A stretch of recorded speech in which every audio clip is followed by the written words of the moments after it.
ना, लेकिन ये नाम कभी हुआ करता था, लेकिन आज इनकी पहचान हो रही है शुभी दास के रूप में। जी हां, हम बात कर रहे हैं रायपुर में पंडित धीरेन्द्र शास्त्री के दिव्य दरबार में सनातन का दामन थाम लेने वाली उस युवती की, जिसने भरे मंच पर मुस्लिम धर्म को छोड़कर सनातन धर्म में वापसी कर ली और जय श्री राम का नारा भी लगाया। लेकिन इस घटनाक्रम के साथ साथ अब छत्तीसगढ़ में धर्मांतरण का मामला फिर से गरमाया हुआ नजर आ रहा है।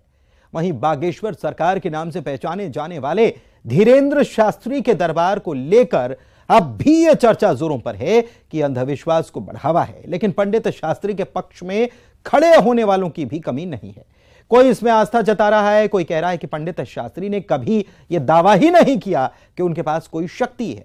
इस बीच न्यूज 18 ने सुल्ताना से शुभी दास बनी युवती से बातचीत की और यह जानने की कोशिश की कि आखिर क्यों उन्होंने हिंदू धर्म अपनाया और वो किस बात से प्रभावित हो गई।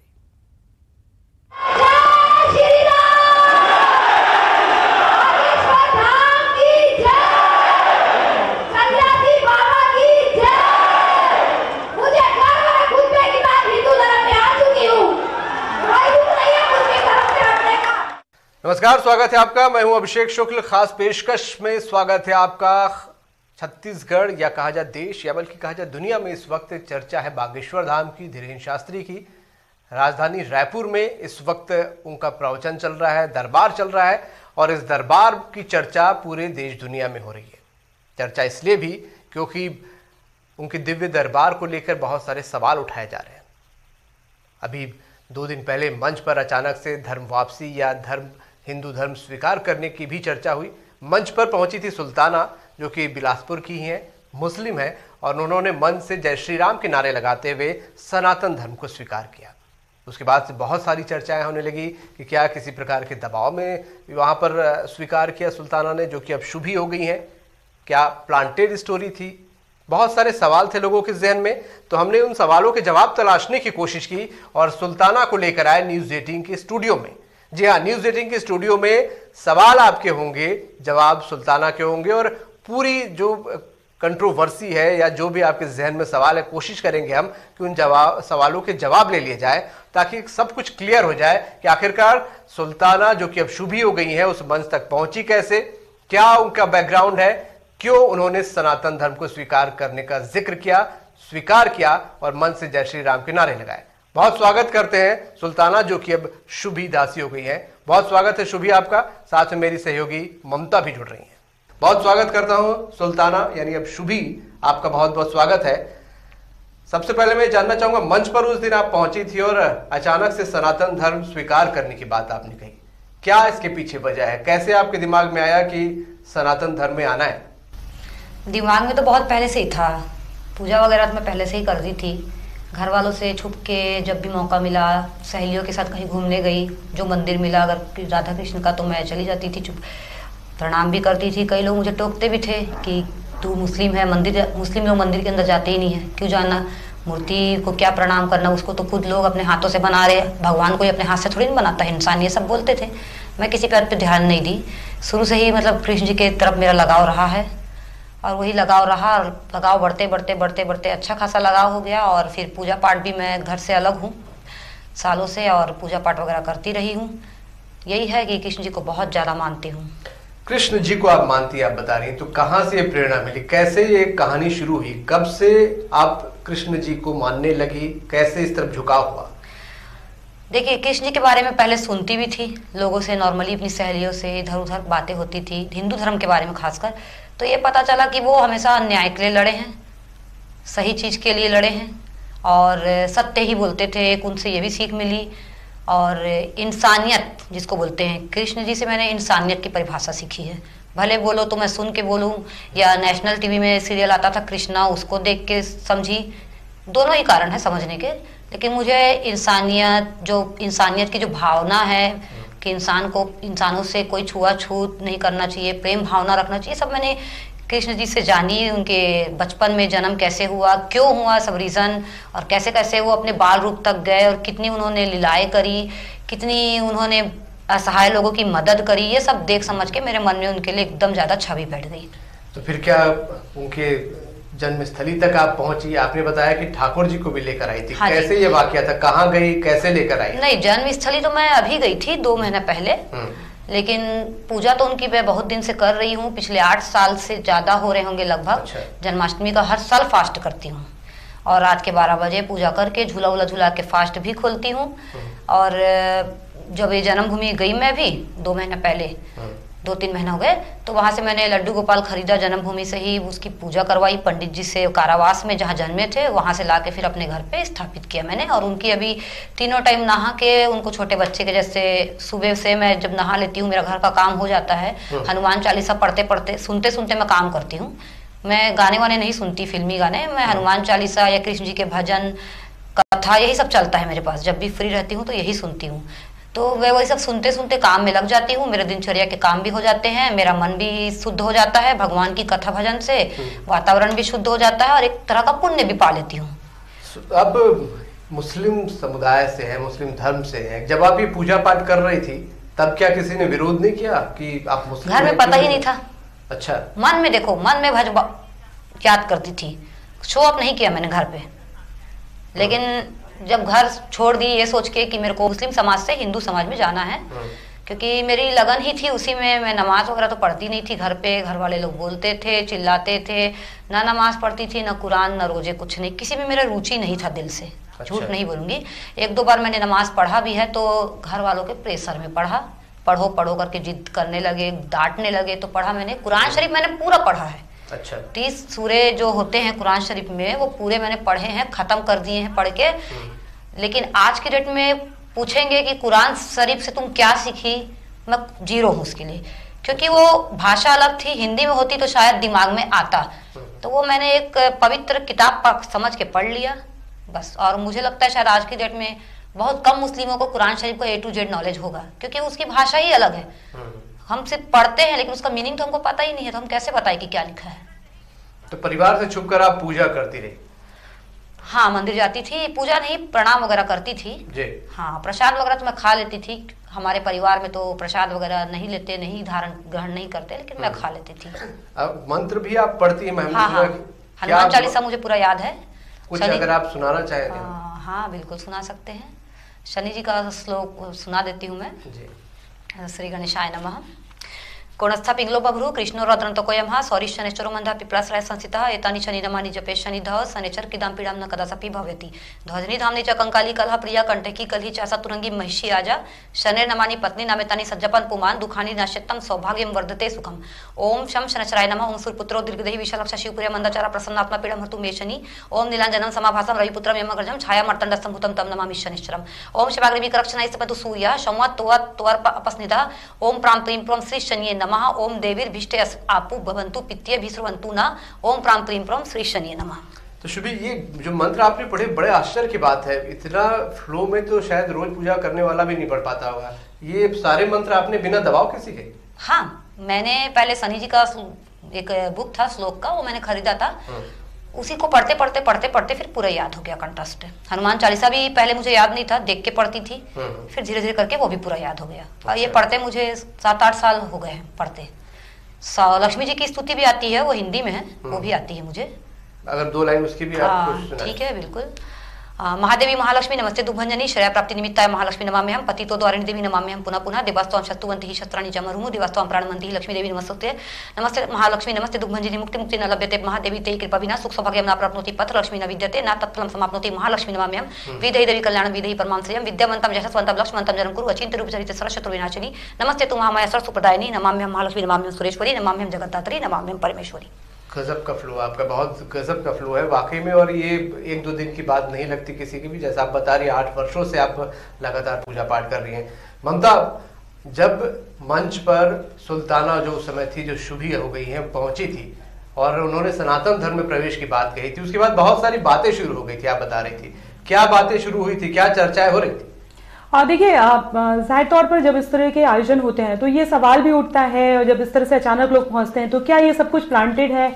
और जिस तरह का एक होता है कि एक फ्लो चलता होता है, या जिस तरह की हवा चलती होती है, लोग उस तरह उस हवा को बढ़ाने के लिए भी बहुत सारी चीजें करना चाहते हैं, इस तरह की बातें भी होती है। हम जो वहां पर गए हुए थे, हमने देखा कि वहां पर इतना आसान नहीं होता है कि कोई बाबा के मंच तक पहुंच जाए। और मैं वहां पर खड़ी थी और जिस तरह से सुल्ताना सीधे वहां तक पहुंची, तो कहीं ना कहीं ये डाउट मेरे दिमाग में भी है और बाकी लोगों के दिमाग में है कि क्या ये प्लांटेड था कि इनको जो सुल्ताना जो अभी शुभी हो गई हैं उन्हें इस तरह से तैयार करके लाया गया हो। और इस तरह के जो आयोजन होते हैं धार्मिक आयोजनों में, किसी भी धर्म के जो आयोजन होते हैं, वहां पर अपने धर्म को बेहतर श्रेष्ठ बताने के लिए जो है वो ये भी बातें आती है कि हो सकता है कि कुछ पैसे या कुछ लालच देकर इस तरह से किया जाए। तो मैं भी ये जानना चाहती हूँ कि जहां पर इतना मुश्किल होता है, अर्जी लगाना मुश्किल होता है, शुभी वहां तक इतनी आसानी से कैसे पहुंच गई, मतलब सुल्ताना कैसे पहुंच गई और कैसे वो हो गया, क्या हुआ था सुल्ताना, आप ही बताएं। मुझे कोई मतलब बड़ी आश्चर्य की बात है, उनको हंसी भी आ रही है कि बचकानी जैसा सवाल है। वहाँ एक्चुअली में मैं 20 तारीख के रात में 11:15 बजे पहुंची थी, जो प्रश्नोत्तरी वाला ग्राउंड है वहाँ। हाँ, तो वहाँ मैं जब पहुंची, मुझे नहीं पता था कि पंडाल कहाँ लगा है। मैं वहाँ पहुंची तो मुझे लगा शायद पंडाल यही है, लोग जा रहे हैं करके। फिर देखा पंडाल कहीं दिखा नहीं। फिर मैंने एक दो लोगों से पूछा, यहाँ इतनी भीड़ क्यों है, यहाँ तो पंडाल भी नहीं है। तो नहीं, गुरुजी आने वाले हैं, प्रश्नोत्तरी होती है यहाँ पर ही, धर्म को लेके, पूजा पाठ को लेके आप सवाल जवाब कर सकते हो। तो मुझे भी शनि महाराज को लेके कुछ पूछना था, तो उसी के लिए मैं भी सोची कि चलो अच्छा है, मैं पूछ लेती हूँ। तो उस दिन मैंने गुरुजी के साक्षात, उस समय मेरे भैया नहीं थे, वो तो गुरुजी थे, तो गुरुजी बोल रही। तो उस समय मैंने उनके दर्शन किए अच्छे सामने से, लेकिन मुझे मौका नहीं मिला उनसे प्रश्नोत्तरी करने का। तो मेरा सोची कि चलो ठीक है, आज नहीं तो कल तो दिव्य दरबार है, मौका मिल जाएगा। अर्जी लगा लिया मैंने भी, नारियल लेके गई थी, अर्जी लगाई। और फिर जहाँ कथा मंच है वहाँ जाके मैं रात में 1 बजे करीब पहुंची, वहाँ 1-1:30 बजे के बीच।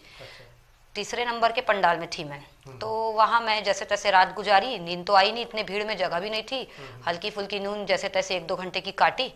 और सुबह फिर जब उठी तो मुझे सबसे पहले तो नहाना था।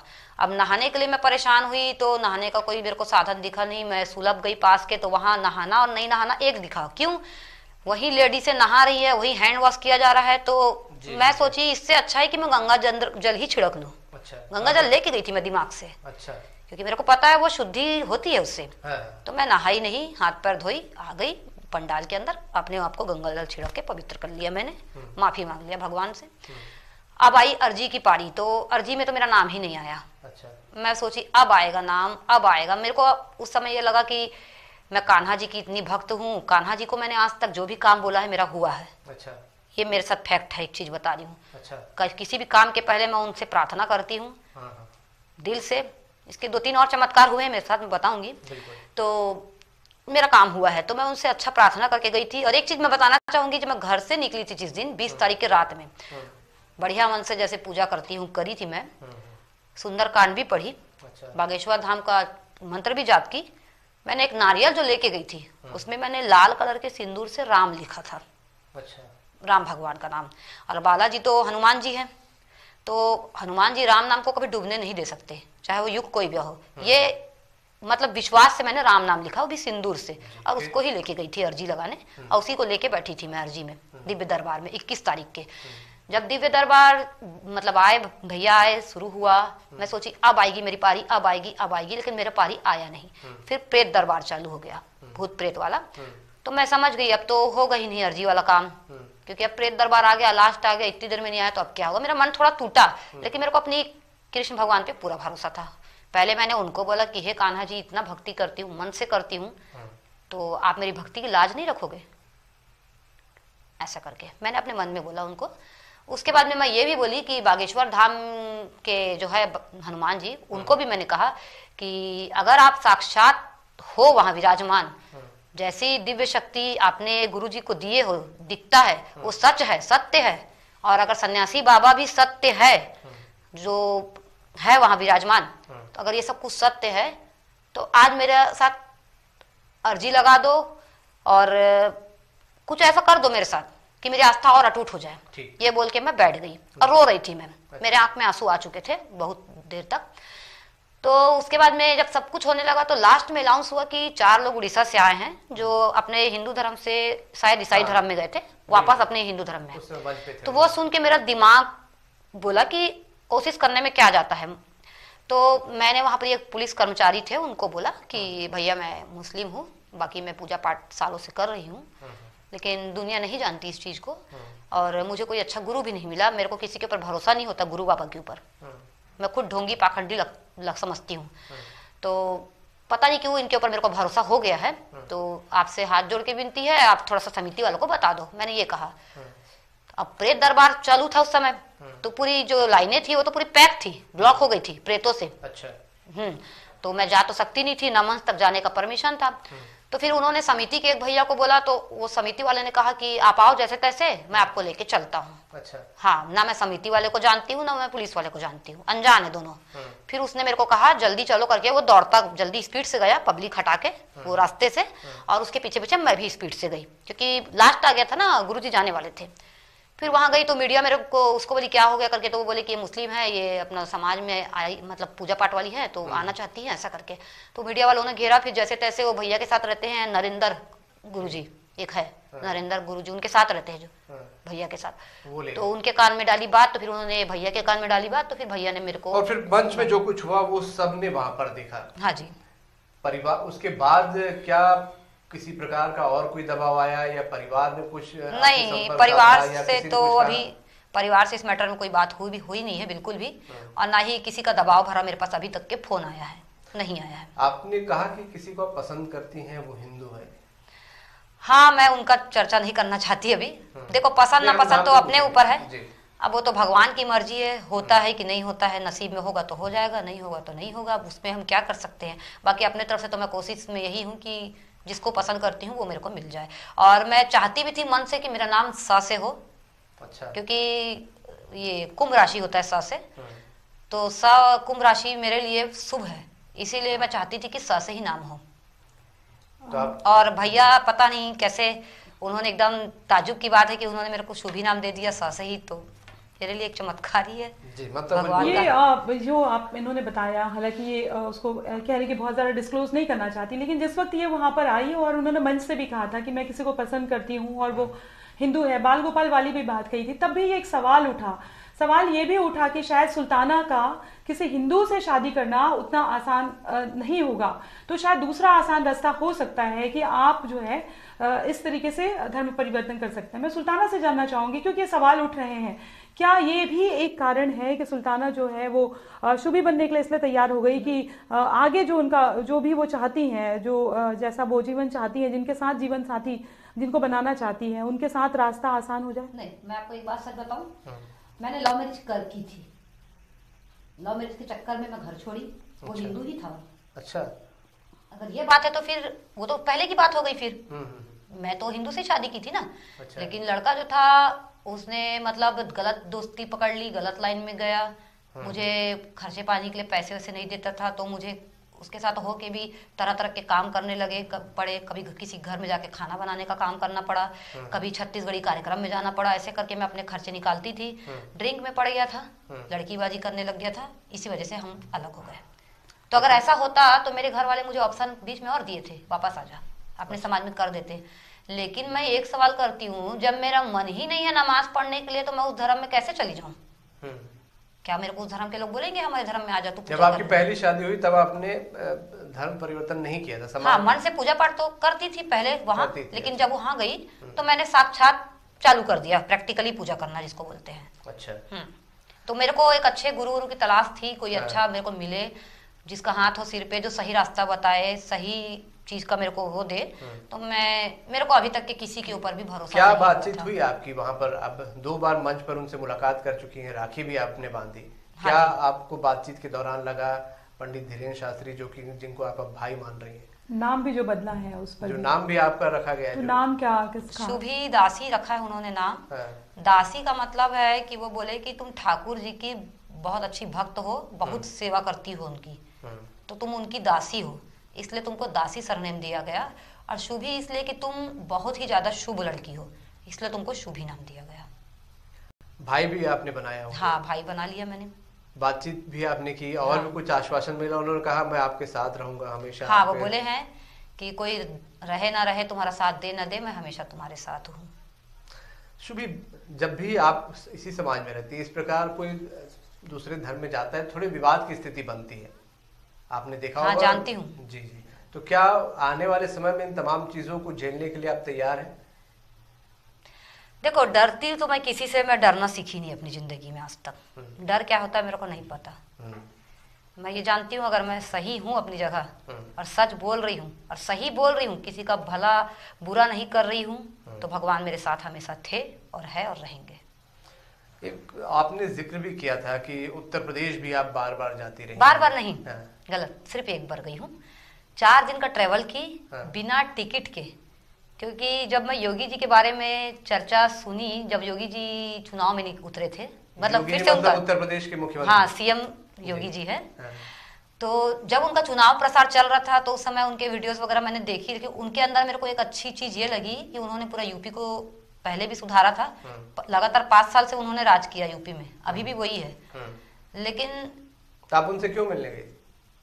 मैं उनकी फैन हूँ एक तरह से। अच्छा। उनके बोलने के तरीके से, उनके काम करने के तरीके से, जिस तरह से वो किसी से डरते नहीं है, जैसे मैं नहीं डरती वैसे वो भी नहीं डरते।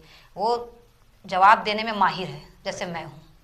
ये सब चीजें हैं। और लड़कियों के लिए बहुत ज्यादा उन्होंने हित किया वहाँ। अच्छा किया। आज की डेट में लड़कियां वहाँ अब सेफ हो चुकी हैं, नहीं तो पहले नहीं थी सेफ। जब मैं वहाँ गई मेरे को एक चीज बहुत अच्छा लगा, जब मैं कानपुर रेलवे स्टेशन पहुंची तो रात हो गई थी। तो मुझे एक पुलिस वाले ने कहा, टेंशन मत लो, योगी के उसमें हो, कुछ नहीं होने वाला, बिंदास बैठो जहाँ बैठना है। ठीक बात। तो शुभी, आप भविष्य में क्या शादी करेंगी जिससे आप बता रही हैं, जिसका जिक्र आप किए, हालांकि नाम आप नहीं बताना चाहती? उन्होंने कहा है कि शादी होगी आपकी? देख, हाँ, वो बोले हैं कि मैं करूंगा। अच्छा। देखो, ताली तो दोनों हाथ से बजती है, एक हाथ से तो बजती नहीं है जी।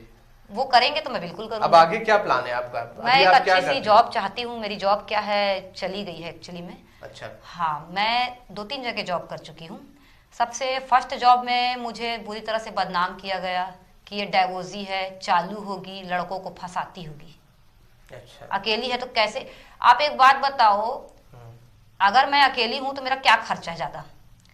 ठीक है, तो मैं अपने पैसे अगर बचा के 2 महीने 3 महीने में अपनी फ्रेंड सर्कल में कहीं घूमने भी चली गई, क्या पूरा दुनिया घूमती है, तो मुझे ही वहां टारगेट करते थे कि ये डाइवोर्सी है, ये किसके साथ घूमने जाती है इतना, ये इसका कोई चक्कर होगा। मैंने जीवन साथी और शादी.com में प्रोफाइल बनाया था। अच्छा। उससे मेरे पास कॉल आते रहते थे, भैया तो जाहिर सी बात है कॉल आते हैं। तो उसके लिए भी मुझे बदनाम किया गया कि इसके पास बहुत सारे लड़कों के फोन आते हैं, ये पता नहीं क्या करती है। तो आप अभी दरबार में गई किया थी तो आपने पूछा नहीं कि क्या कुछ काम आपको मिल सकता है, भविष्य में क्या होगा, कुछ अपने उतनी बात नहीं हो पाई है ना भैया से। अच्छा। पहली बार जब मैं थी उस दिन वो कथा समाप्त करके जा रहे थे, जो लास्ट पहली सबसे फर्स्ट मुलाकात। सेकंड मुलाकात तो खुद लेट हो गए आने में, राखी बांधी और तुरंत कथा स्टार्ट हो गई। वो तो कथा के लिए बैठ चुके थे, तो मेरे पास संभव नहीं हुआ। और कल मैं वहीं रुकी थी जहाँ भैया रुके हैं, मंगल भवन में, वहीं रुकी थी 3 नंबर रूम पे। लेकिन कल क्या है, दीक्षा वाले लोगों की भीड़ लगी थी, 300-400 लोग भूखे पैसे बैठे थे उनसे गुरु मंत्र लेने के लिए, तो उनको वहां जाना ज्यादा जरूरी था। तो वो थोड़ी देर के लिए ध्यान में बैठे थे, तो 2-2 मिनट सबसे मिले, तो 2 मिनट मुझसे भी मिले, तो उतनी बात नहीं हो पाई मेरी। बस वो मेरे को देखे और बोले कि खुश रहो बहन, आशीर्वाद है, जाओ तुम्हारा काम हो जाएगा जो भी है, ये बोले। लेकिन कल एक चमत्कार ये हुआ मेरे साथ, मैंने उनसे 3-4 बातें बोली थी कल, 2 मिनट के अंदर स्पीड से बोला मैंने। वो कल रात में सुबह के टाइम मेरे सपने में आए थे। अच्छा। हाँ, मेरे सपने में आए और एक काम के लिए उन्होंने बोला मत करो और करना ही है तो थोड़ा सा भी रुक जाओ। अच्छा। मेरे को अच्छे से याद है ये बात। इतने दिन से वो मेरे सपने में नहीं आए, कल वो मेरे सपने में आए और वो बैठे मेरे को बोले थे वहां कि जब कथा समाप्त हुआ कल मैं मिलूंगा करके। मिलने के उद्देश्य से मैं गई भी थी, मेरी एंट्री भी हुई मंगल भवन में, खाना भी मैंने खाया, मैं रुकी भी थी वहाँ।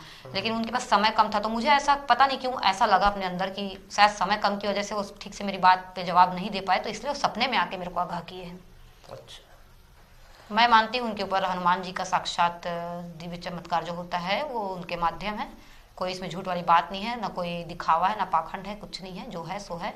जो बात आज तक ये चीज है, मैं चैलेंज के साथ बोल सकती हूँ, जितने लोगों की भी अर्जी स्वीकार हुई है और जितने लोगों को उन्होंने फ्यूचर बताया है, आज बागेश्वर धाम को शायद बहुत साल हो गए, 4-5 साल तो हो ही गए होंगे मेरे ख्याल से।